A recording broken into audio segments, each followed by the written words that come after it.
Buka talaga. Ito. Buka.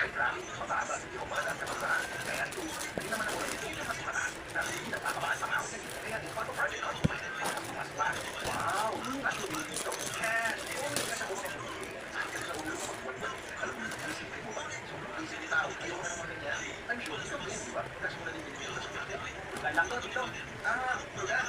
Ilan buwan? 10 years dito. 10 years?